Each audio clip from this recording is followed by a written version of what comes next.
이런 분들이 되게 많아요. 엄청난 목표를 세우는 거. 내 능력은 여기 있는데 4시에 일어나기가 여러분 쉽지가 않죠? 그러면은 도전하다가 포기하게 됩니다. 메타인지가 높아서 내 능력치를 알고 목표치를 어느 정도 밸런싱을 해야 여러분 몰입을 할 수 있거든요.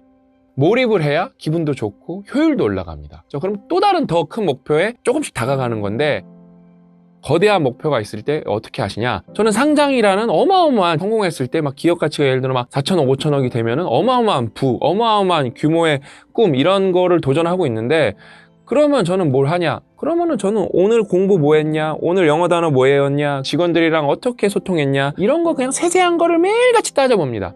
아주 세세한 거를 매일같이 해나가는 거예요. 그게 1년 지나면은 이제 큰 덩어리로 보입니다. 큰 덩어리.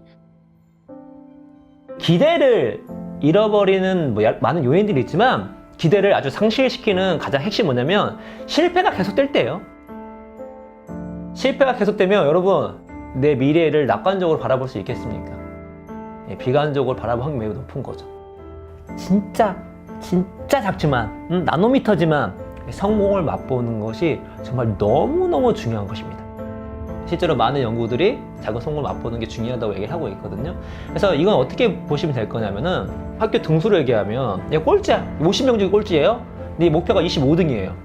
근데 한 번에 그게 극복될까요? 근데 이 친구가 소박하게 목표를 어떻게 잡았냐면은 꼴찌 벗어나는 거예요. 꼴찌 벗어나는 거예요. 45등 되면 성공한 거예요. 여러분, 여기서 내가 실패감을 느끼느냐 성공을 느끼느냐가 기대치가 낮았을 때는 매우 중요합니다.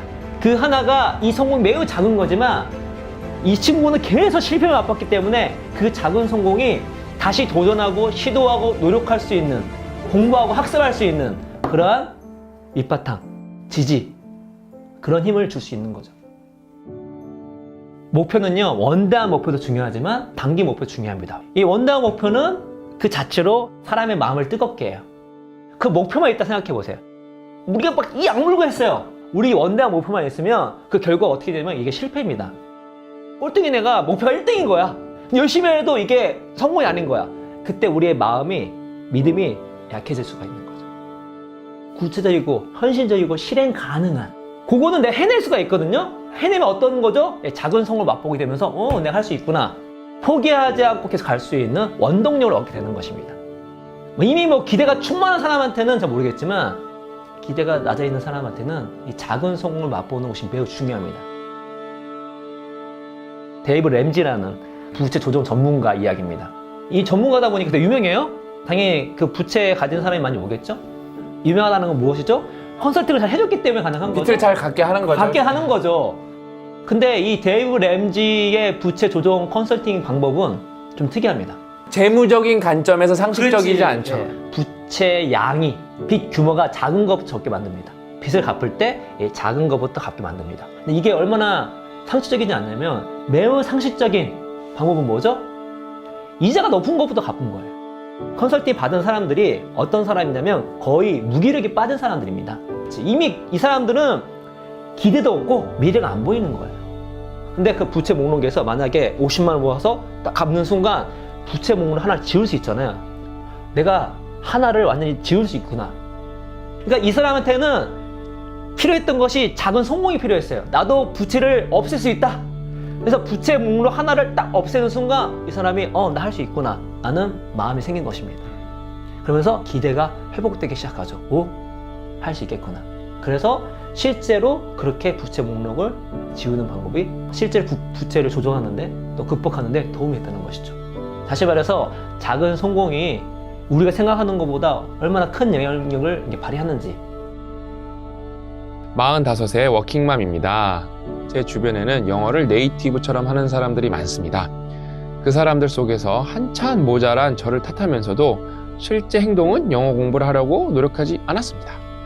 그리고 매일 아침 일찍 일어나서 이거 저거 해야지 하면서도 행동은 출근 시간에 맞춰 겨우 출근할 정도로 시간 관리를 전혀 하지 않았습니다. 마음과 행동이 각자 플레이하니 마치 제 안에서 두 가지 인격이 따로 존재하는 양, 제 자신이 제 자신을 너무 괴롭히는 시간들을 계속 보내고 있었던 겁니다. 저는 이제 외국에서도 살아봤고, 교환학생도 해보고, 박사도 해보고, 그다음에 일할 때도 영어를 써보고, 영어를 많이 써봤죠. 근데 얼마나 이렇게 발음을 이렇게 플루엔시라 그러죠. 그러니까 그다음 유창함을 발음을 막 영국 사람처럼 하느냐 아니면 미국 사람처럼 하느냐가 중요한 게 아니라 우리는 외국인, 영어의 네이티브 스피커 관점에서 우리는 외국인이기 때문에 영어를 못하는 게 당연한 거고 컨피던스, 자신감 가중하는 게 되게 중요해요. 만약에 한국어를 배우는 외국인이 있다고 여러분들도 이렇게 생각을 해보세요. 우리 다 한국말 잘하잖아요. 우리는 모국어니까, 그렇죠? 그러면은 한국말 이렇게 잘하면은 막 세상에 뭔가 보장이 되는 게 있나요, 대한민국에서? 다시 한번 말씀드리지만 내가 무엇을 하는가가 중요하고 그 무엇을 할 때 핵심 어휘, 올바른 어휘를 구사하는 게 중요하고 한국말 잘한다고 여러분 모든 사람들이 정보 습득을 잘하나요? 그렇지 않죠. 막 모든 사람이 책을 잘 읽고 어려운 책을 척척 읽나요? 그렇지 않죠. 영어도 똑같습니다. 이런 관점으로 영어를 되게 현실적인 관점에서 많은 분들이 생각해 보셨으면 좋겠어요. 그냥 진짜 영어를 현실적으로 접근하셔서 여러분 인생의 일부분이 돼서 그게 여러분 인생에 도움이 되는 거지 막연한 목표가 안 됐으면 좋겠습니다. 그런 게 있어요, 여러분. 어려운 책을 읽었는데 남는 게 없는 경우가 있습니다.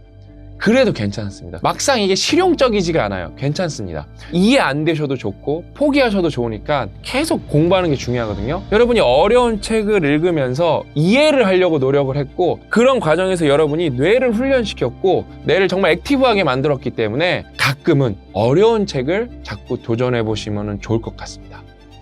빡독, 우리 빡독 하는데 요즘에 그 사례를 너무 많이 보니까 1년에 막 2권 읽고 3권 읽던 분이 막 2달에 10권, 막 5권 이렇게 읽는 분이 막 너무 많아지는 거예요. 여러분 유튜브 댓글 확인하셔도 그런 분 많을 거예요. 나이 많으신 분들, 학습된 무기력이 아니라 완전 진짜 굳은 살 같은 무기력, 예? 그런 무기력 갖고 있는 연령대 높으신 분들이 많은데 고 작가님이나 신 박사보다 나이가 많지만 뭐 항상 배우고 있습니다. 뭐 그런 얘기가 되게 많아요. 그러면서 뭐 몇 권 읽고 있고 실제 데이터를 봐도 많으세요. 네, 우리보다 많아요. 예. 그러니까 그게 너무 뿌듯하고 그런 분은 나름 회사에서 뭐 차장일 수도 있고 가정에서는 엄마일 수도 있고 이런 분이 바뀌면은 너무 많은 사람들이 바뀌고 이제 여러분이 버터플라이 이펙트, 나비 효과의 시작이라는 거예요.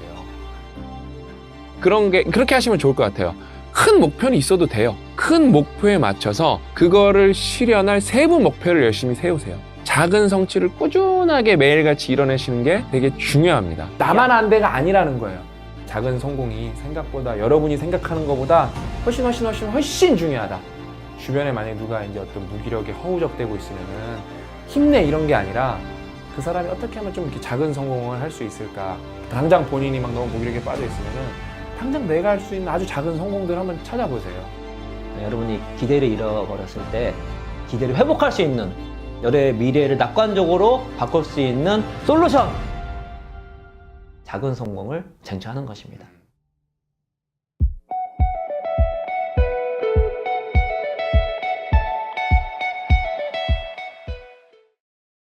지긋지긋한 가난에서 탈출하고 싶다. 평범의 레벨에서 부자의 레벨로 올라가고 싶다. 모든 분들에게 도움이 되는 이야기를 오늘 해드릴 겁니다. 이 3가지를 적용하면 충분히 가능하십니다. 그 첫 번째는 뭐냐면은 지금 하는 일에서 뭔가 플러스 알파를 하셔야 됩니다.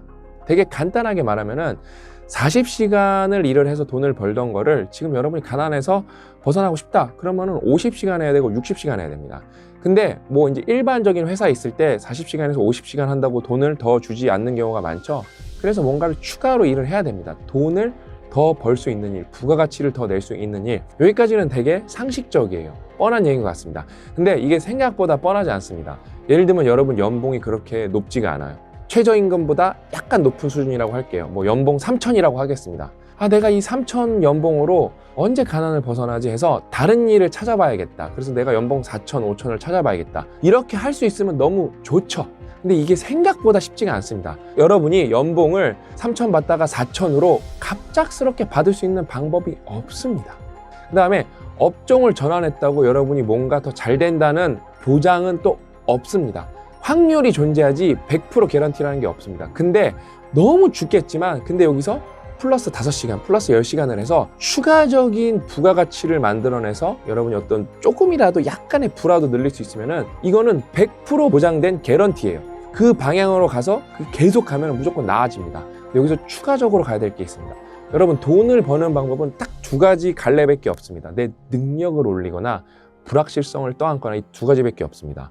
지금 여러분이 지긋지긋한 가난, 힘든 상황 아니면 평범한 상황 이렇게 있다면은 여러분이 지금 버는 돈은 원래 어디에 쓰여야 될 곳이 있을 겁니다. 뭔가를 방어하기 위해서, 생존하기 위해서. 근데 지금 플러스 알파는 원래 없던 돈이잖아요. 이 돈은 그러면 이제 설명 들었으니까 어디로 가야겠죠? 불확실성의 영역으로 가야 됩니다. 사업이 됐건 투자가 됐건. 또 사업은 생각보다 하기가 힘들잖아요. 그럼 개인적인 측면에서는 투자의 영역으로 갈 수가 있겠죠. 이 투자가 여러분 불확실성이 있기 때문에 좋은 겁니다. 불확실성이 있기 때문에 잃을 수가 있죠. 이게 되게 나쁜 것처럼 보여요. 그렇죠? 근데 불확실성이 있기 때문에 모두가 공평합니다.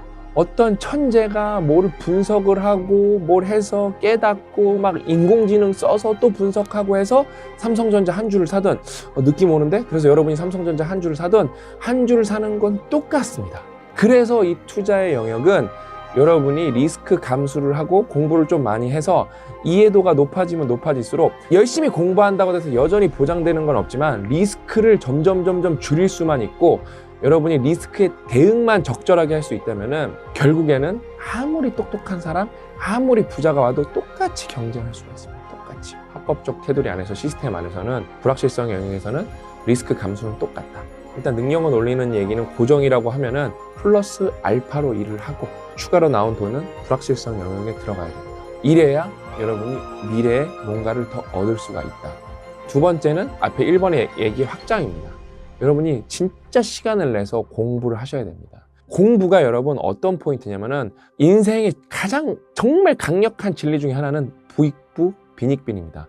부자는 더 부자가 되고 가난한 사람은 더 가난한 사람이 되고 이 피드백 구조는 되게 자연스러운 현상이거든요. 그 자연스러운 현상을 만들어내는 게 바로 공부입니다. 왜 공부를 해야 되냐? 제가 몇 번 말하지만 몸짱 하면은 직관적이에요. 몸이 막 멋있어져요. 그러니까 많이들 도전합니다. 누가 봐도 명백해도 멋있어 보이고 뭐 건강해 보이고 심지어 튼튼할 테니까. 근데 그러면 몸이 있으면 정신이 있잖아요. 정신짱. 그러면 뇌짱이 돼야 되는데 이게 안 보이니까 이거 도전하는 사람은 생각보다 별로 없어요. 부자들 중엔 뇌짱들이 많죠. 그러니까 단순히 수능을 잘 본 게 아니라 리스크 관리를 잘하는 사람들이 많고 정보를 빨리 캐치하는 사람들이 많고 생산성이 높은 사람들이 많죠. 공부를 여러분이 정말로 시간을 내서 꼭 해야 되는 이유 중에 하나는 생산성입니다. 예를 들어 벽돌을 날라서 여러분이 돈을 받는다고 하면은 힘이 세지고 체력이 좋아지면은 조금 더 받을 거 아니에요. 똑같은 몸이었지만, 그렇죠? 근데 그거는 한계가 있어요. 벽돌을 뭐 100개 날리다가 뭐 2억 개 나르진 못할 거 아니에요? 근데 공부의 매력은 뭐냐면 한계가 없습니다. 그래서 공부를 많이 하면 많이 할수록 생산성이 올라갑니다. 공부를 많이 하면 많이 할수록 아는 게 많아지기 때문에 상대방과 대화가 더 수월해집니다. 대화는 되게 중요해요. 대화는 여러분들에게 정말로 많은 것을 가져다 줄 수 있습니다. 대화야말로 무에서 유를 창조하는 몇몇 안 되는 스킬 중에 하나입니다. 여러분이 성공하려면 어떤 네트워크에 접속을 해야 되거든요. 이거는 단순히 어떤 사람과의 대화도 되고 블로그 글도 있고 다양한 방법이 있습니다. 여러분 유튜브에 영상을 올리는 방법도 있고. 근데 여러분이 그냥 속빈 강정이에요. 뭐 이 대화에 알맹이가 없어. 그냥 그걸 계속 떠든다. 아무도 여러분을 쳐다봐주지 않습니다. 근데 여러분이 뭔가를 읽고 요약을 잘해. 아니면 어려운 거를 이해를 해서 여러분만 알고 있어. 이걸 쉽게 설명해. 이러면은 사람들은 여러분들에게 신뢰를 줄 겁니다. 미국이란 나라는 어떤 브랜드죠? 신뢰가 높은 국가 브랜드를 갖고 있어요. 그렇기 때문에 많은 사람들이 다 투자를 미국에다 1번을 합니다. 왜? 미국은 망하지 않는다는 신뢰가 있거든요. 엄청난 브랜드가 있거든요. 이 신뢰 자본은 여러분 무서운 거예요. 그래서 공부는 여러분에게 대화를 할 수 있는 능력을 줄 거고 이 대화를 능력을 통해서 여러분은 신뢰 자본을 쓸 수 있는데 공부를 안 하는 사람들이 너무 많죠. 요즘에는 뭐 온라인으로도 공부를 할 수가 있고 유튜브로도 공부를 할 수가 있고 최고봉은 뭐 독서죠. 그래서 지금 이제 사연들 보면은 정말로 100시간 일하면서 1시간씩 독서하는 친구들이 많아요. 저는 이 친구들 5년 뒤에 10년 뒤에 다 잘 된다고 봅니다. 독서는 결국엔 취미로 갈 수가 있거든요. 여러분 소모적 취미라는 게 있고 생산적 취미라는 게 있습니다. 독서는 생산적 취미의 끝판왕입니다. 가성비가 정말로 높고 투입 대비 여러분이 쓰는 돈 대비 얻을 수 있는 게 너무 상단이 열려있기 때문에 결국에는 투자 영역에 간다는 거는 상단이 열린 영역으로 간다는 거거든요. 일단은 투자는 불확실한데 독서도 불확실해요. 독서도 여러분이 한다고 무조건 뭘 얻지는 않습니다. 냉정하게 독서한다고 무조건 모든 걸 얻을 수 있어요. 저는 그렇게 말하지 않습니다. 독서에서 얻는 행위조차, 지식을 얻는 행위조차 불확실성의 영역입니다. 근데 잃는 게 너무 적다는 거죠. 리스크가 사실상 거의 0에 수렴한다는 거죠. 무조건 베팅해야죠. 공부는 어떤 행위죠? 여러분 능력을 올리는 행위입니다. 공부 꼭 하셔야 됩니다. 진짜 여러분이 가난을 탈출하고 싶다면 공부를 꼭 하셔야 돼요. 좋은 책을 읽으셔야 돼요. 그러니까 여러분 간단해요. 여러분이 불확실성으로 1.5배 벌 수 있고 2배 벌 수 있어요. 근데 여러분이 능력도 2배로 올려요. 그럼 이건 곱하기거든요. 여러분이 50%씩 성장할 게 20%씩 인생이 성장할 게 갑자기 200%, 400% 이렇게 나아갈 수 있다는 거예요. 그래서 공부는 무조건 하셔야 돼요. 부자들은 이걸 다 알고 있어요. 그래서 그냥 조용히 다 합니다. 왜? 저희는 정말 어려운 책을 많이 팔거든요. 그럼 이 책을 누가 읽냐? 두 가지 부류의 사람이 읽는다고 해요. 지적 희열을 느끼고 싶은 사람, 자기 개발을 하는 사람. 그러니까 이거를 생각보다 열심히 하는 사람이, 조용히 열심히 하는 사람들이 많고, 저는 사실 독서 때문에 부자분들을 정말 많이 알게 됐어요. 이분들은 항상 지식을 얻고 싶고 자기보다 나은 사람을 만나서 뭔가 정보를 얻고 싶은 거예요. 그래서 제가 학습법 책, 일에 관한 책을 고약가님이랑 썼잖아요. 이것 때문에 뭐 학연, 지연이라는 게 여러분 있잖아요. 이런 건 상관없이 저는 책연, 독서연으로 정말 부자분들을 많이 만났고 도움도 많이 얻었고 그다음에 많은 것을 배웠어요. 공부가 이렇게 좋은 겁니다, 여러분. 그다음에 이제 마지막 세 번째, 길게 봐야 됩니다. 가난을 탈출하고 싶은 조급한 마음 때문에 계속 사람들은 무리수를 둡니다. 그럼 또 학술, 또 학술, 또 학술. 역설적으로 길게 봐야 더 빨리 탈출할 수 있다. 이걸 깨달으셔야 됩니다. 왜? 여러분이 결국엔 성공하면은 공부든 투자든 기하급수적으로 갈 수 있는 찬스가 오거든요. 이걸 이렇게 퀀텀 점프를 원하는 거예요. 퀀텀 점프. 결국에는 이렇게 쑥. 그러니까 예를 들면은 구글이 진짜 대단한 게 뭐냐면 여러분, 주가뿐만 아니라 수익조차, 매출조차 아직도 스타트업이 하는 것처럼 J컵으로 올라가고 있습니다. 그러니까 멀리 봤을 때 이런 기업에 투자를 했을 때, 좋은 기업에 투자했을 때, 좋은 기업에 투자한다고 당장 내일 부자 되는 거 아니거든요. 좋은 기업이어도 순간적 이슈에 말려서 떨어질 수도 있거든요. 근데 이게 결과론적인 얘기지만 앞으로도 이 결과론적인 건 유지될 것 같거든요. 여러분들이 좋은 기업에 꾸준히 투자를 했다. 10년으로 봤을 때, 20년으로 봤을 때는 결국에는 이렇게 기하급수적으로 올라가거든요. 결국에는. 근데 올라가는 시점이 있거든요. 왜? 결국에는 돈은 어디론가 가야 되거든요. 근데 이슈에 갈 수도 있고 꿈에 갈 수도 있고 다양한 거에 돈은 돌고 돕니다. 근데 결국에는 꼭 거쳐야 되는 관문 같은 게 하나가 있습니다. 바로 좋은 기업입니다. 왜? 거대한 자본이 막 아무 데나 돌아다닐 수는 없거든요. 거대한 돈이라는 거는 항상 리스크가 큰데 갈 수가 없거든요. 잠깐은 갈 수 있을지언정 결국에는 이 펀더멘탈에 강한 거에 들어가야 되는 거는, 제가 뭐 경제를 모르고 주식을 몰라도 되게 당연한 순리거든요. 그러려면 여러분이 길게 보셔야죠. 왜? 결국엔 돌고 돌 거니까.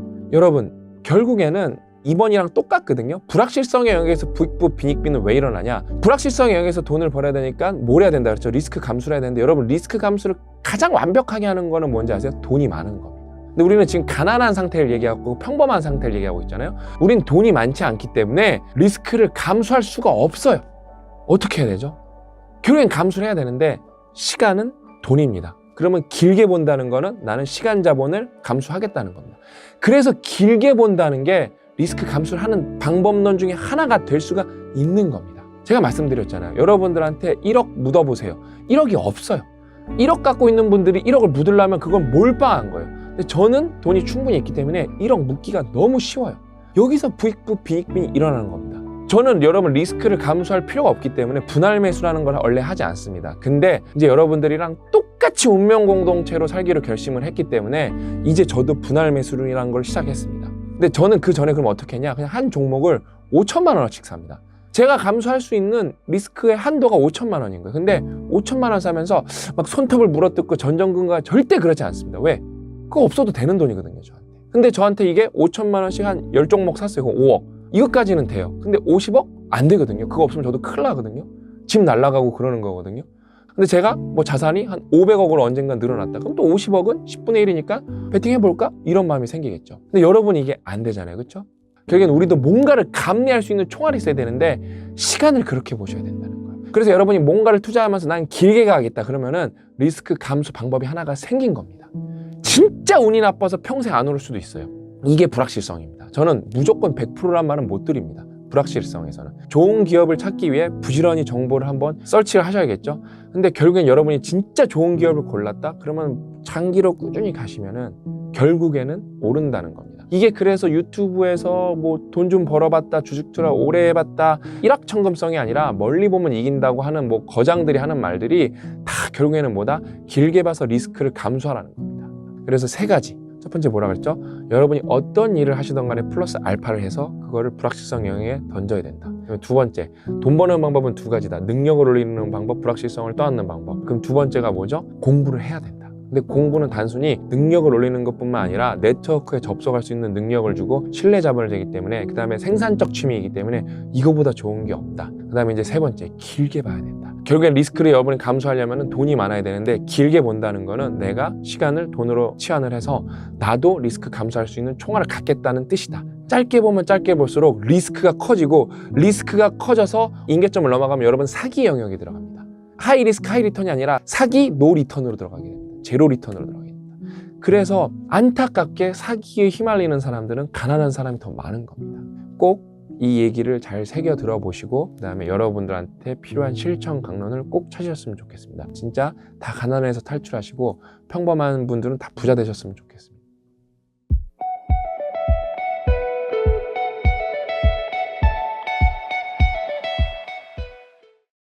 달리기 하기가 힘들다면 걷기를 목표로 세우세요. 책 한 권 읽기가 너무 힘들다면 한 챕터만 읽는 것을 도전해보세요.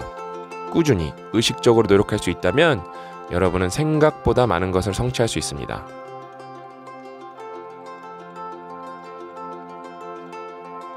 스펜서 글랜던이라는 사람의 이야기가 나옵니다.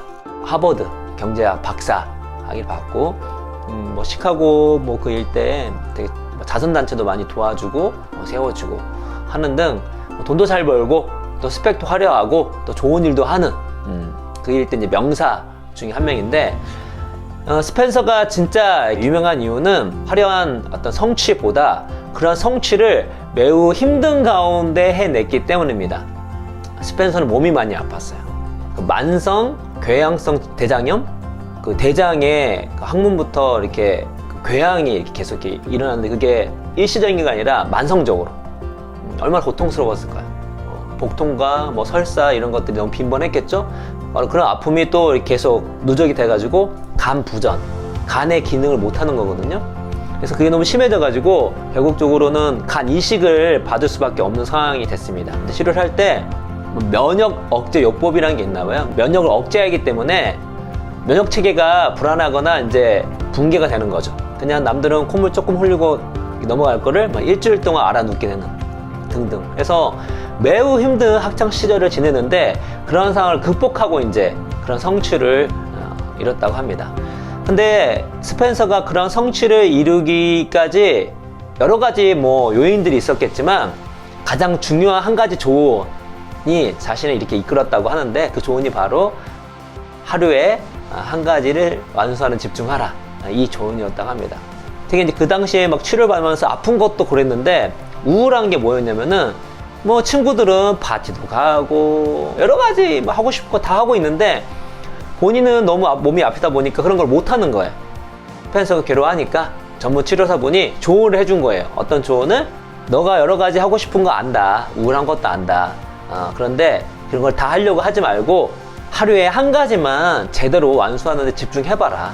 그러면은 좀 더 나을 것이다, 라고 이제 조언을 했다고 합니다. 뭐부터 시작하냐면 그냥 하루에 한 가지 정하는 거예요. 근데 그게 뭐 거창한 게 아니라 이런 겁니다. 뭐 저녁 식사 준비, 이런 겁니다. 오늘 내가 딴 거는 못해도 내가 스스로 저녁 식사를 준비하고 말겠다, 그런 거죠.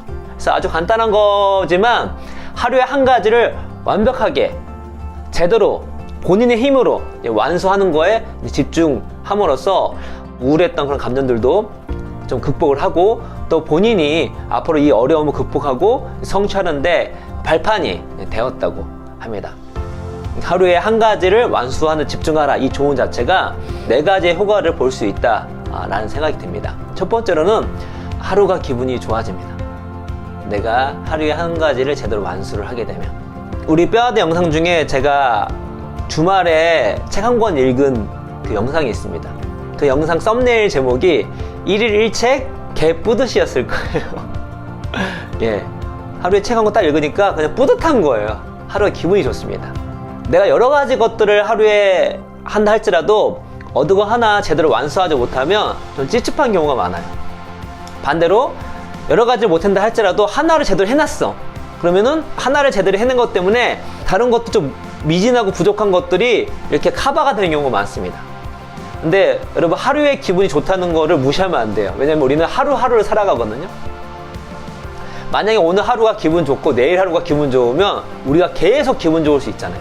우리 인생이 되게 즐거울 수가 있는 것입니다. 두 번째 호가는 무기력을 극복할 수 있는 큰 방안이기도 합니다. 이것이 작은 성공을 맛보면 어떻게 하죠? 우리가 무기력 같은 경우는 계속 실패가 누적됐기 때문이에요. 근데 그 실패는 뭐냐면 객관적 실패보다 내가 실패라고 인지하는 것이 중요합니다. 인지했을 때 등수로 얘기하면 둘 다 다른 반이야. 근데 얘는 50등에서 30등이고 얘는 50등에서 30등 했어. 얘는 실패야. 얘는 성공이야. 왜 그렇죠? 얘는 목표를 한 40등 확률로 잡았어요. 그랬더니 30등이 얘 성공이 됐어. 이 친구는 20등 되는 게 목표야. 30등이 됐어요. 어떻게 됐죠? 얘 실패가 되는 것입니다. 그런데 무기력한 상황 가운데에서는 이 친구가 좋아요. 이 친구보다. 빨리 실패를 극복하는 게 중요합니다. 작은 성공을 맛보는 게 중요해요. 근데 내가 오늘 하루에 계획했던 거 한 가지만이라도 그걸 해내면 어떻게 된다? 그게 작은 성공이 될 수가 있어요. 그래서 무기력을 극복할 수 있는 작은 불씨를 만들 수 있는 것입니다. 세 번째 효과는 뭐냐면 왜 포기가 중요한지를 알게 됩니다. 포기의 중요성을 알게 돼요. 왜냐면 여러분 이 미션이 뭐냐면 하루에 한 가지를 완수하는 거예요. 근데 내가 하고 싶은 게 한 두세 가지야. 근데 하루에 한 가지 완수하려면 어떻게 하죠? 두 가지를 포기해야 합니다. 물론 세 가지를 다 하면 좋죠. 그런데 실질적으로 세 가지, 네 가지 내가 생각하는 것만큼 해내는 게 쉽지가 않아요. 우리가 설문조사를 해보면 우리는 나에게 주어진 시간을 되게 여유롭게 보는 그런 편향이 있습니다. 내일의 시간이든 저 미래 멀리 나중에 나이 먹고 나서의 시간이든 간에 자기가 시간이 되게 많은 거라고 착각을 해요. 근데 막상 그때가 되면 어떻게 되죠? 생각보다 시간이 많지가 않아요. 왜냐면 내가 생각할 수 있는 변수보다 실제로 더 많은 변수가 벌어지거든요. 그래서 나오는 게 뭐죠? 계획 오류라는 게 나오는 거예요. 계획 오류. 계획을 잡았는데 막상 들어갔더니 아니야, 이 계획대로 할 수가 없어. 그래서 여러분 우리가 하루에 한 가지를 완수한다는 건 뭐냐면 내가 선택과 집중을 해야 된다. 선택과 집중을 해야 된다라는 감각이 생깁니다. 다시 말해서 무언가를 포기를 해야 된다. 전략적 포기가 중요하다. 그러면서 뭘 알게 되죠? 나한테 정말 무엇이 중요한지를 알게 돼요. 자기 안에 우선순위를 생각할 수 있는 힘이 생기는 거죠. 마지막으로는 하루에 하나를 완수하는 거예요. 완수. 내가 최대한 내가 계획한 거를 끝내보는 거예요. 그렇게 되면 뭔가를 끝내는 습관을 기를 수가 있습니다. 바로 작은 임계치를 경험하는 거죠. 작은 거라도 저녁 식사를 준비하는 거라도 내가 이걸 완벽하게 끝내보는 거예요. 근데 그게 누적되면 어떻게 되죠? 습관이 됩니다. 완수하는 습관, 해내는 습관, 마무리하는 습관. 그렇게 되면 이게 이제 하나에서 두 개가 되고 세 개가 되고 작은 것에서 좀 큰 거, 좀 큰 거, 아주 큰 것이 될 수가 있는 것이죠. 그래서 하루에 한 가지를 완수하는 데 집중하게 되면 마무리할 수 있는 습관을 길 수 있다는 거 잊지 마셨으면 좋겠습니다. 작은 성공은 어렵지 않습니다. 여러분 스스로가 할 수 있는 목표를 잡고 해내는 것입니다. 달리기 하기가 힘들다면 걷기를 목표로 세우세요. 책 한 권 읽기가 너무 힘들다면 한 챕터만 읽는 것을 도전해보세요. 다시 한번 말씀드리지만 여러분이 꾸준히 의식적으로 노력할 수 있다면 여러분은 생각보다 많은 것을 성취할 수 있습니다. 오늘도 묵묵히 자신의 길을 걷고 있는 분들 모두 진심으로 응원하겠습니다.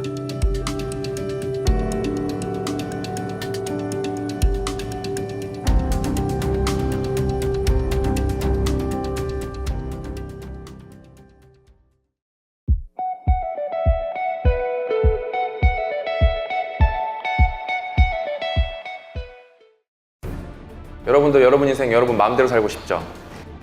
근데 못 살잖아요, 마음대로. 그쵸? 마음대로라는 게 막 제가 마음대로 강연하면 막 여기 앉아있고 막 이렇게 누워서 강연하고 그러겠죠, 마음대로 강연하면. 그쵸? 이런 것도 마음대로예요. 근데 이런 거는 아주 일시적인 거예요, 일시적인 거. 마음대로 산다는 거는 지속 가능한 거가 되게 중요하거든요. 그러면 결국에는 그 마음대로 산다는 게 뭐냐? 막 다 포기하고 해외여행 가고 그런 게 아니에요. 마음대로 산다는 거는 내가 먹고 사는데 지장이 없어야 된다는 거예요. 먹고 사는데.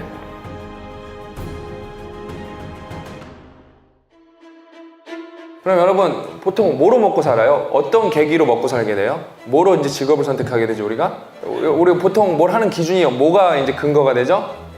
고등학교 때 뭐 이제 어느 내가 과를 선택했나 문과 이과를 이제 가장 시작으로 그 다음에 뭐죠? 대학교 전공 뭐 이 정도가 되겠죠. 그래서 우리가 아무 생각 없이 문과 이과를 선택하고 아무 생각 없이 전공을 선택한 다음에 아무 성공 없이 직업을 선택합니다. 그게 우리 인생이에요. 너무 안타깝죠? 내 맘대로 사는 게 아니라 아무 생각 없이 살고 있어요, 우리가. 결국에는 우리가 뭐 기계과를 아무 생각 없이 가서 엄마 아빠가 가라해서 여기 취업 잘 된다고 가서 선택을 합니다. 그래서 뭐 어영부영 졸업을 해요. 그래서 그걸로 취직을 해서 이제 먹고 살아서 내 맘대로 절대 회사에서 주는 월급이라는 마약을 먹으면서 살기 때문에 마약 중독돼서 내 맘대로 절대 살 수 없게 됩니다. 그런 슬픈 현실에 다 빠져들게 됩니다. 그렇다면 이제 내 맘대로 살려면 뭐 해야 돼요? 내 전공, 내 주특기를 마음대로 설정할 수 있어야 돼요. 그럼 어떻게 내 전공, 내 마음대로 내 주특기를 선택을 할 것인가? 여러분 대학에서 여러분이 전공을 마스터하는데 몇 시간이 걸릴 것 같아요? 실제로 제가 정확하게 알려드릴게요. 80학점을 보통 전공 이제 최소 학점이거든요. 어느 학교나 뭐 과마다 다르겠지만 한 80학점으로 잡으면 전공은 무리가 없습니다. 그거를 정상적으로 제대로 수업 설계라는 걸 고려했을 때 수업 설계는 뭐냐면 여러분이 전공 1학점도 한 3시간씩 공부하는 거예요. 수업 시간 포함. 그러면은 60시간을 이제 일주일에 공부해야 되거든요. 20학점을 듣는다고 했을 때. 그랬을 때 여러분이 80학점을 소화하는데 드는 시간은 3,000시간입니다. 3,000시간. 여러분이 그 대학교 때 제가 이거 강연에서 많이 얘기해 주는데 정상적으로 공부하셨으면 전공을 15학점 들었으면은 주 45시간을 공부하셔야 돼요. 수업 시간 포함해서. 매일 8시간씩 공부해야 돼요. 3월 달부터. 여러분이 새로운 전공을 만들고 싶어요. 그럼 몇 시간이 필요한 거예요? 3,000시간이 필요한 거예요. 그럼 여러분이 인생이 거지 같아. 내가 진짜 새로운 삶을 살고 싶어. 그럼 어떻게 하면 되죠? 새로운 전공을 마스터하시기 시작하면 됩니다. 그러면은 주중에 그렇게 결심한 사람이니까 주중에 하루에 2시간은 퇴근해서 공부해야겠죠? 주중에 10시간. 주말에 10시간씩 공부한다고 치면은 30시간입니다. 그러면 3,000시간 차는데 얼마나 걸리냐면은 2년이면 3,000시간이 조금 넘습니다. 이게 뭐예요? 정량적으로 사고하는 거예요. 기본적으로 아주 단순한 산수로도 여러분의 인생을 내가 바꾸는데 얼마나 걸리는지 그걸 판단할 수 있어야 돼요. 3,000시간이에요. 3,000시간. 제가 왜 주중에 왜 2시간이라고 그랬겠어요?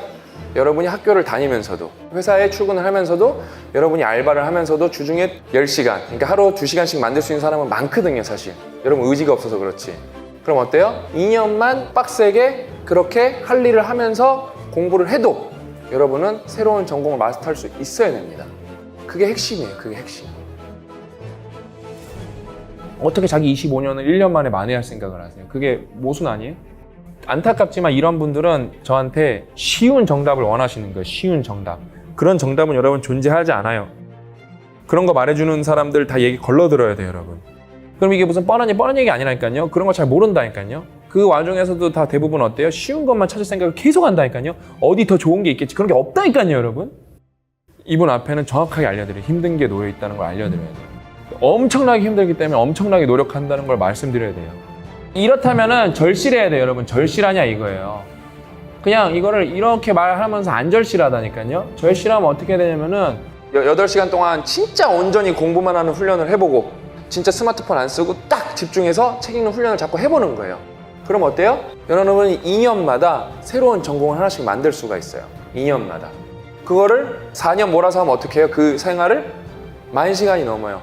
거기다가 여러분이 적극적으로 모임도 나가고 뭐 교수도 만나고 전문가도 만나고 피드백까지 받으면 어떻게 돼요? 그게 그 유명한 10,000시간의 법칙이 되는 거예요. 10,000시간의 법칙 여러분 10,000시간 멍 때린다고 멍 때리기 전문가가 되진 않아요, 여러분. 멍 때리기엔 피드백을 줄 수가 없거든요. 10,000시간에서 최고 전문가가 된다는 건 의식적 훈련과 의식적 노력과 피드백이 수반돼야 돼요. 그렇게 하면 여러분은 잘 먹고 잘 살 수가 있습니다. 그렇게 여러분이 잘 먹고 잘 살 수 있는 방법이 명확하게 있고 내 맘대로 살 수 있는 방법이 명확하게 있는데 어쩌죠 우리는? 내 맘대로 살지 못합니다. 그게 현실이에요. 저는 30살 때부터 독서를 시작했어요. 전 스펙도 없죠. 저는 고졸이니까, 대학교 중퇴였으니까. 저는 딱 30살부터 공부를 시작했어요. 그때부터. 이 일을 하고 그냥 거의 자기 시간이 없었던 것 같아요. 그냥 그 첫 해 같은 경우는 아예 없었어요. 아예. 회사 7시에 시작해서 7시에 해서 5시에 끝나면 5시부터 카페 끝날 때까지 독서하고 집에 들어오고 자서 일어나서 회사 갔다가 지하철에서는 계속 영어 공부하고 그렇게 했는데 이게 이렇게 희망을 들 수 힘든데 영원히 힘들지는 않아요. 한 1년에서 2년 정도만 한번 그렇게 한번 자기의 시간을 다 쏟아서 한번 해보면 길이 보이는데 막상 그렇게 하신 분은 거의 없죠. 그러면 이제 일반적 기준을 했을 때 대학도 안 나오고 그리고 뭐 집안이 이렇게 튼튼한 집안도 아니었어요. 분명히 쉽지는 않을 거예요. 쉽지는 않겠지만 내가 늦었다고 하는 그런 것이 자기 자신을 지배하는 순간 진짜 아무것도 할 수가 없어요. 이제 무력감이 오겠죠. 이게 이제 누적되면 학습 때 무기력도 나오고 우울증도 오고. 그래서 이때 인생 짧다고 하지만 또 인생 길거든요. 그래서 일단 늦었다는 마음을 버렸으면 좋겠어요. 일단은 그 나이 때 그 상태에서 극복한 사례들이 꽤 있거든요. 여러분은 여러분 마음대로 살 수 있는 가능성이 여러분 다 가슴속과 머릿속에 있거든요. 근데 그거를 꺼내는 거는 엄청 힘든 과정입니다. 임계점이 넘는 노력이 포함돼야 돼요. 반드시. 마음대로 살고 싶으시죠? 다 포기하고 세계여행 떠나는 게 마음대로 사는 게 절대 아니에요, 여러분. 그건 도피입니다, 도피. 여러분 보세요. 멋진 사람들 있죠. 막 열정적으로 SNS에서 보면 그 사람들이 지속 가능할까? 그럼 그 사람들이 계속 나올까? 절대 아니에요. 사라진 친구들이 되게 많아요. 우울증 걸린 친구도 되게 많아요. 그러니까 결국에는 마음대로 사는 건 어떤 거다? 지속 가능한 마음대로 살기가 진짜 중요하고 그 지속 가능한 마음대로 살기는 어떻게 하다? 3000시간 공부하면 되는 거예요. 10,000시간까지는 아니고 3000시간 되게 현실적인 시간이라니까요. 그 다음에 여러분의 대학교 전공 기준으로는 1000시간. 1년만 그렇게 해도 할 수 있어야 돼요. 여러분이 그렇게 제대로만 해낼 수 있다면은 여러분한테는 가능성이 무궁무진한 겁니다. 진짜 그 누구를 위해서가 아니라 여러분 자신을 발전시켜서 여러분 마음대로 저는 진짜 하셨으면 좋겠습니다. 실력 있는 사람들이 마음대로 사는 거. 그게 이 사회가 건강해지는 길입니다. 실력 있고 거기다 약간 이타심까지 있는 사람이 더 마음대로 살면 더 대박이겠죠? 그 마음대로 막 봉사도 들어가고 그럼 너무 환상적이겠죠? 저는 여러분들이 그런 실력 있는 제가 맨날 말하는 거 있잖아요. 이기적 이타주의자가 진심으로 되기를 바라겠습니다.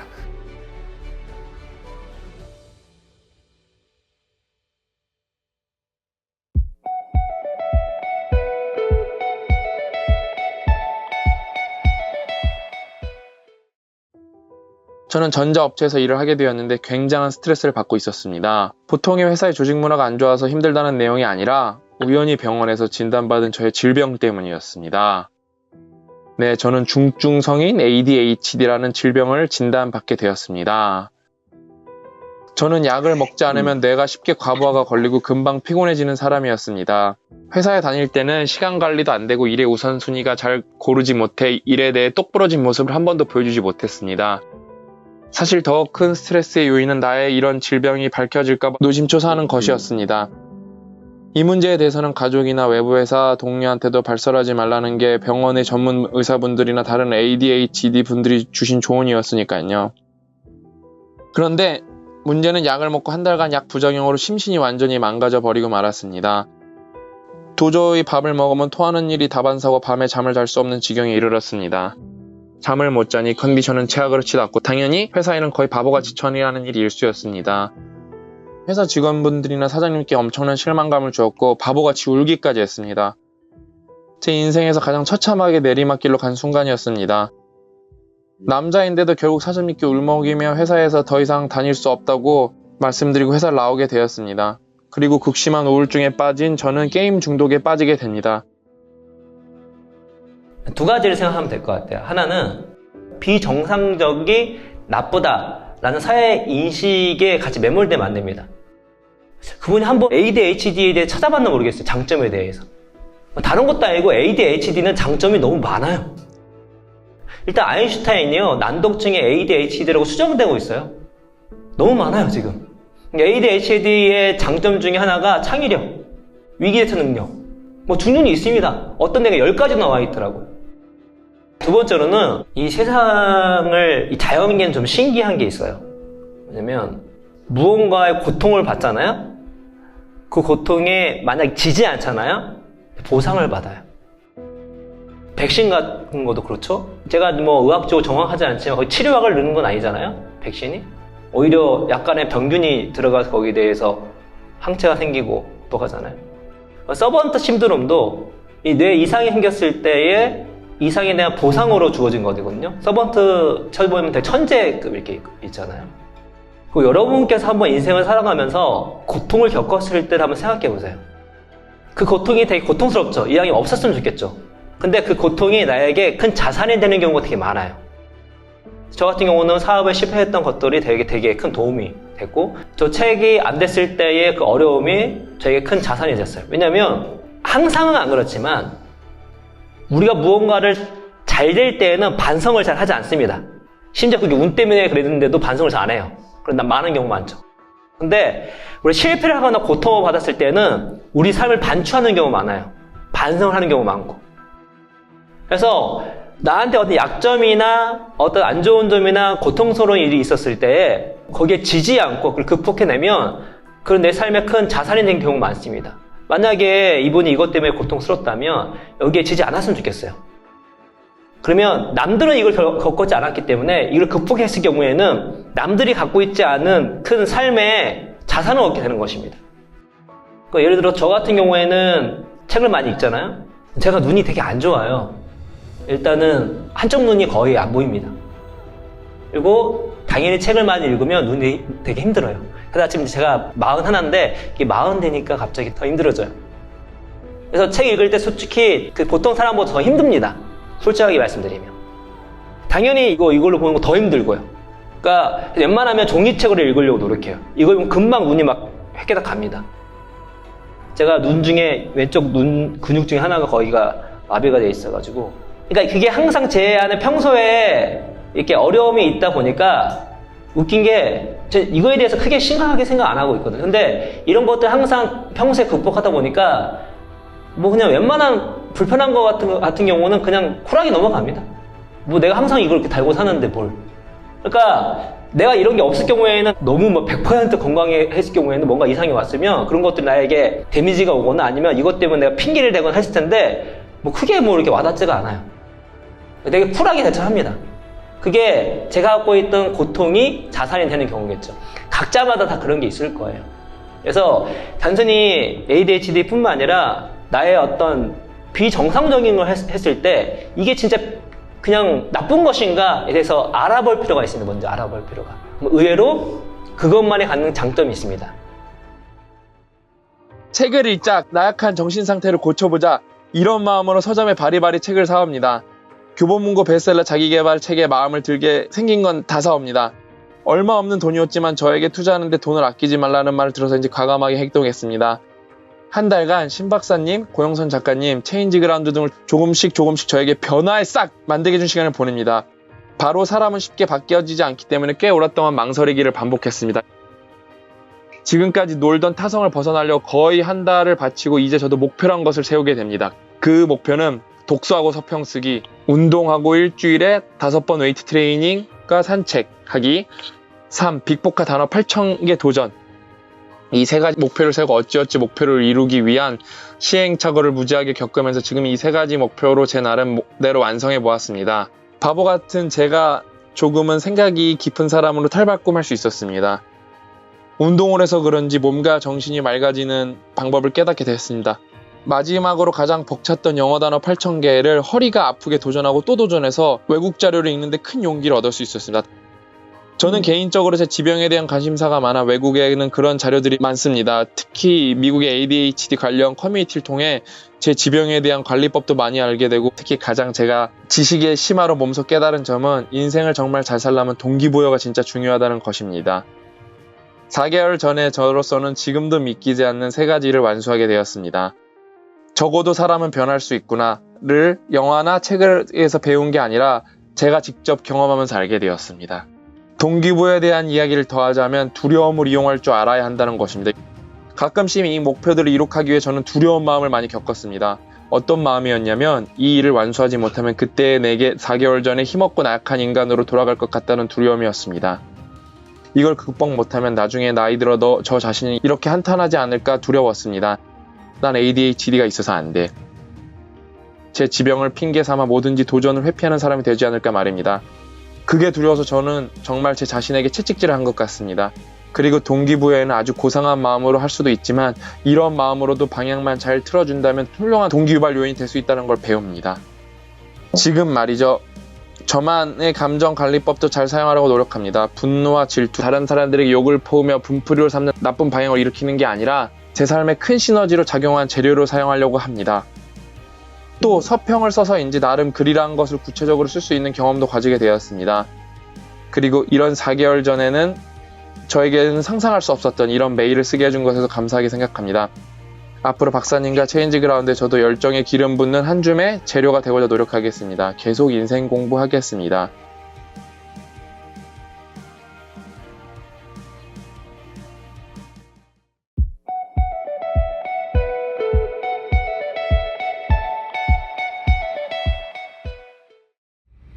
제가 이렇게 연주회를 마치고 나면은 관객들에게 가장 자주 듣는 말이 있죠. 그것은 Wow, you're so talented. 정말 재능이 많으신 것 같아요. 하는 거거든요. 영재에 대한 로망이 있는 것 같아요. 그런데 삶이라는 게 그렇게 누군가는 있고 그 누군가는 없다. 재능의 흑백 논리로 정의하기에는 그렇게 간단하지는 않잖아요. 천재라고 우리가 정의하는 사람의 무대 뒤에서 얼만큼 엄청난 노력을 꾸준히 해왔고 단지 그 꾸준함의 결실, 빙산의 일각 같은 결실이란 사실이죠. 우리가 흔히 말하는 천재의 아이콘, 모차르트는 7살이 되었을 때 벌써 10,000시간의 연습량을 채웠다고 하거든요. 우리가 아주 오랜 시간을 거쳐서 꾸준히 노력하면 그 능력은 어떤 식으로든지 무조건 발전할 수 있다고 믿어요. 온갖 일도 다 했어요. 일용직 노동일부터 시작해서 접시를 쌌거나 미술학원에서 아이들을 가르치거나 거의 한 보름 정도를 아예 잠을 못 잔 적이 있었어요. 낮에는 이제 공사장에서 이제 막 일을 하고 또 저녁에는 학원에서 아이들을 가르치고 새벽에 들어가서 작품 활동을 하고 또 다음날 바로 일어나서 이런 스케줄이 이제 꽉 찬 상태에서 그거를 감당하기 위해서 무지하게 노력했죠. 이런 얘기 진짜 많이 들었어요. 왜 이렇게 승진이 빠른 거야? 너 무슨 빽 있어? 속으로 좀 화가 나요. 왜냐면 일을 누가 가르쳐 준 적이 없어요. 제가 다 배웠어요. 혼자 독학했어요. 그게 더 실력이 됐어요. 되게 사람들은요, 남의 겉모습만 봐요. 물론 운도 좋았지만 그 운이라는 것도 노력하지 않으면 못 잡아요. 사람이 그렇게 무너지더라고요. 자꾸 내가 계속 핑계를 대는 거야. 돈이 없어.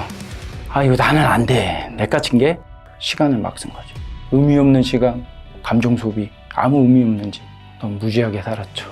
시간은 금이다. 돈만 아끼면 안 돼. 시간도 아껴야지. 책을 읽으면서 조금씩 알게 됐어요. 절대 포기하지 않고 한 번만 해보고 아니면 그때 포기해. 그 마인드로. 본업을 하고 주말에는 소위 말하는 노가다 뛰러 다니거든요. 근무 시간은 어마어마했거든요. 거의 막 쌍코피 흘리면서 일했거든요. 12시간 기본이죠. 16시간? 그리고 참고 계속 했어요. 둘째는 뱃속에 있으니까 버텼죠.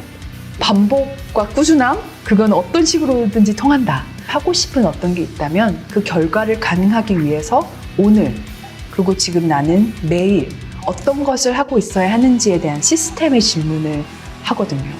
사람들은 뭔가 동기가 있어야 일을 할 것이다 라고 생각을 하거든요. 근데 저는 반대로 행동을 하면, 하고 있으면 동기가 생긴다고 생각을 하거든요. 그리고 인생에서 뭔가 중요하다고 믿는 게 있다면 내가 이거를 말로 하고 있나? 내가 지금 행동으로 표현하고 있나? 그걸 한번 물어보셨으면 좋겠어요. 되게 많은 사람들이 외부 환경을 얘기해요. 모든 문제가 생겼을 때 첫째 자신부터 돌아봐야 돼요. 많은 사람들은 외부부터 돌아봐요. 그 문제 해결이 늦어져요. 주변의 환경을 탓하는 건 나에게 있어 정말 득이 될 건 없다. 나는 안 될 거야. 나는 지금 이래서 안 돼. 라고 생각하는 분들이 많을 건데 결국 그게 다 핑계 아니었을까? 내가 잘 안 되면 더 그 시간에 힘을 쏟아야 되는 것 같아요. 인생의 메커니즘이 전 다 똑같다고 생각합니다. 멈추는 순간 그 어떤 것도 바뀌지 않더라고요. 하지만 내가 힘들더라도 포기하지 않고 꾸준히 나아가다 보면 다시 길이 보이기 시작할 겁니다. 모든 것을 하려는 사람은 아무것도 못해. 생산성에서 핵심이 뭐냐면 단절과 집중이에요. 단절해야지 집중할 수 있어요. 나한테 시간이 2시간씩 더 생기면 난 뭘 하지? 난 이번 달의 목표가 뭐지? 이런 것도 되게 중요한 것 같아요. 일단 나쁜 습관을 버리는 게 먼저야. 하지 말아야 할 것들은 너무 많거든요. 또 담배 같은 거라든지 시잘데기 없는 사람들 만나러 다닌다든지 그런 거 다 버리라고 일단. 큰 돌을 먼저 쳐내고 나면 작은 돌은 그때그때 하면 된다는 거예요. 첫 번째로 그 일을 똑같은 시간에 매일 하라는 거예요. 그리고 두 번째는 새로운 습관을 이미 하고 있는 어떤 습관 뒤에 붙여서 한번 시작해 보라는 거예요. 그리고 세 번째로 습관이 완전히 몸에 배이기 전까지 3주 동안은 할 수 있는 양의 10분의 1만 하라는 거예요. 단지 책을 펴서 한 두 페이지 정도만 읽는 거죠. 일과 작업을 어떻게 연결할까를 많이 고민했던 것 같아요. 그래서 편의점에서 알바를 할 때는 편의점에 있는 물건들을 가지고 사진 작업을 한다든가, 공사장에서의 저의 그 GPS 궤적을 가지고 드로잉을 한다든가, 일에서 끝나는 게 아니라 예술 활동으로 이어지는 거거든요. 노동이 더 즐거워지고, 내가 단순 노동, 그냥 돈을 벌기 위해서 하는 노동이 꿈을 이루는 것과 연결이 되는 거거든요. 그 정신이 육체를 지배한다라는 게 너무 맞는 말인 것 같은 게, 내가 어떤 목표를 갖고 어떤 마인드로 행동하고 살아가느냐가 신체적인 피로도라든가 이런 것들을 완전히 바꿔버리거든요. 그러면 이제 그 분야에서 잘 될 수밖에 없겠죠. 내가 어떻게 노동을 꿈으로 바꾸는가에 대해서 끊임없이 고민하고 실험하는 과정들이 되게 필요한 것 같아요. 왜냐면 그거는 누군가 그냥 던져줄 수 없거든요. 왜냐면 나에게 맞는 나만의 어떤 방식을 찾아야만 하는 부분이다. 어떤 분들은 시간이 부족하기 때문에 새벽 5시에 일어나서 그때 일을 한다. 어떤 분들은 밤을 새서 밤늦게까지 일을 한다. 저는 그냥 주 7일 일을 합니다. 시간은 한정적인데 내가 할 수 있는 시간이 주 5일로 안 될 것 같다. 그럼 저는 주 6일, 주 7일을 일을 하는 겁니다. 여러분들 상황에 맞게 하는 거예요. 내가 아침 일찍 일어나서 일하는 게 할 수 있다. 그럼 그거 하면 되고, 그게 안 된다. 저녁 늦게라도 쪼개서 하고, 그것도 안 된다. 그럼 그냥 토요일에도 하고, 일요일에도 하고, 그것도 안 된다. 그럼 점심시간에도 하고, 저녁시간에도 하고, 그 틈틈이 시간을 만들어서 해라. 시간은 만들 수 있다. 모든 게 시작하기 전에는 항상 두려운 것 같아요. 주변에서 이제 말리는 부분들도 많고, 지금 저는 아직도 부족하다고 많이 생각을 하지만, 내가 뭔가 한 가지를 정말로 지독하게 판다면 거기에 대한 보답은 분명히 따를 것이라고 생각을 합니다. 대기업 임원들은 뭐 자기 생활이 없대더라. 뭐 새벽같이 나가서 뭐 밤늦게까지 매일 뭐 일밖에 모르는 사람들 저래서 임원이 됐다더라. 뭐 그럼 저는 뭐하라 어떻게 답변하면 그렇게 얘기했어요. 내가 일을 열심히 한 건 맞다. 근데 그 일을 즐겼다. 그 임계점이라고 하는 거잖아요. 물이 100도에서 끓고 99도까지는 아무 일도 일어나지 않듯이, 보통 우리는 아무리 우리가 노력해도 결과가 없다고 그냥 막 포기해버린 적이 얼마나 많아요. 우리가 어쩌면 99도에서 멈춰버렸을지도 모르겠다. 그래서 어떤 지점에 달아서 성장의 기쁨을 느끼기 전에 포기해버렸을지도 모르겠다. 다시 한번 나한테 자문을 하고 나를 한번 되돌아볼 필요가 있다고 생각합니다. 나와의 싸움. 누가 보지도 않아요. 누가 잘 되려고? 내 자신이 잘 되려고 하는 거잖아요. 마이너스 1에서 마이너스 0.5면은 그게 마이너스냐 플러스냐? 마이너스가 아니죠. 0.5가 더 나아졌잖아요. 자기가 리스크를 좀 감당할 용기가 있어야 돼. 변화하려면. 사실 무언가를 꾸준히 할 수 있는 비결은 매일의 습관을 만들고 그 일을 계속해서 하면서도 결과에 집착하지 않고 과정을 즐기는 거죠. 내가 언제나 지금 발전하고 있다라고 믿는 거예요.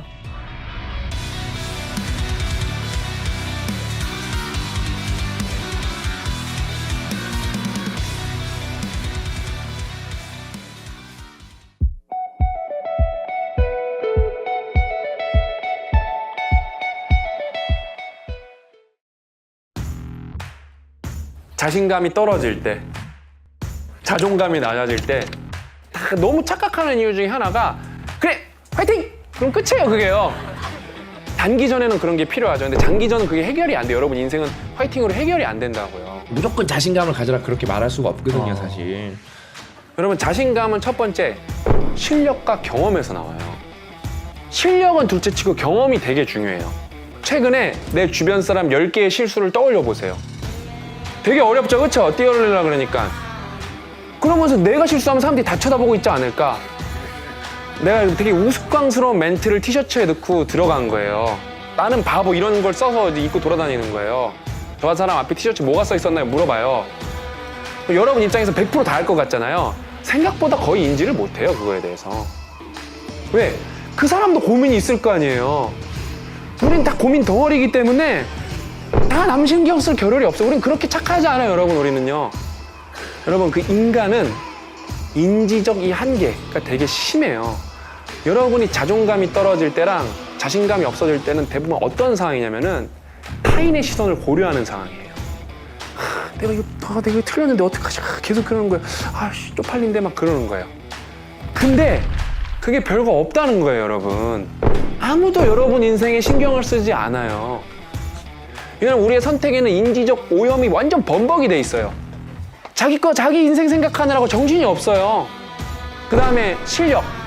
경험이 여러분 실력이 되는 거거든. 경험이 누적이 되고 경험이 피드백이 갖춰지면서 다듬어진 완성되면서 실력이 되는데, 제가 옛날에 그 가르치던 학생 중에 주의력 결핍 장애가 있었던 친구가 있어요.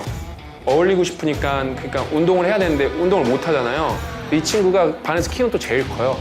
축구도 해야 되고 야구도 해야 되는데 되게 답답한 거예요. 못 하니까. 친구들이 안 껴주니까. 내가 걔를 어떻게 자신감을 키워줬냐면은, 걔가 키가 커요. 그래서 내 헤딩을 잘하면 좋겠다. 그래서 내가 공을 이렇게 던져줬어요. 축구 못하는 사람은 일단 눈부터 감아요. 이런단 말이에요. 그쵸? 근데 걔는 무서우니까 이래. 영수 잘 봐. 선생님이 보여줄게. 잘 봐. 그래서 하늘에다가 이렇게 공을 던져요. 근데 내가 이렇게 코에다가 맞아봤어. 이렇게. 선생님 죽었어 안 죽었어? 그래요. 안 죽었잖아요. 그쵸? 너도 한 대 맞아. 그러는 거예요. 근데 그게 맞아도 생각보다 안 아프다는 걸 아는 거예요. 조금씩 하는 거야. 눈 뜨고 있어. 이렇게 눈 똑바로 뜨고 있어. 제가 그래요. 그래서 제가 요 앞에서 톡 던졌어요. 무서워 안 무서워? 안 무서운 거예요. 조금씩 늘려가요. 그럼 어때요? 눈 똑바로 또 헤딩을 하는 거예요. 작은 성취랑 이게 합리적인 연습을 통해서. 그런 게 되게 중요한 거예요, 여러분. 두 가지가 필요해요. 자신감과 자존감에서는 두 가지가 필요해요. 하나는 뭐예요? 이성적 몽상가가 되거나 작은 성취를 하거나예요. 그거는 상황마다 달라요. 여러분이 어떤 상황에 놓여 있나. 어떤 때는 큰 꿈으로 내 자신감을 키워나가야 될 때가 있는 거고, 어떤 때는 작은 성취로 내 자존감을 키워나가야 될 때가 있는 거예요. 근데 보통 사람들은 그래요? 작은 성취가 맞아. 아니야, 임마 큰 꿈을 꿔야지. 이렇게 종교를 내려고 그런다요. 종교 욕구 때문에. 여러분도 뭔가 이렇게 자신감이 없고 자존감이 없어. 왜 없을까에 대해서 고민을 해봐야 돼요. 그거에 대해서. 화이팅! 한다고 이렇게 자신감 오는 거 아니거든요, 사실요. 남들이 날 이렇게 생각하지 않을까? 날 바보라고 생각하지 않을까? 날 무능력하다고 생각하지 않을까? 안 그런다니까요. 내 인생의 큰 꿈은 무엇인지도 생각해보고 내가 여기서 어떤 작은 성취를 할 건가? 그걸 해야 돼, 구체적으로요. 그러면은 이런 걸 한다고 너무 힘든 거를 다 이겨낼 수 있지는 않아요, 솔직히. 근데 여러분 중에 많은 사람들은 이걸 이겨낼 거예요. 뭔 말인지 아셨죠?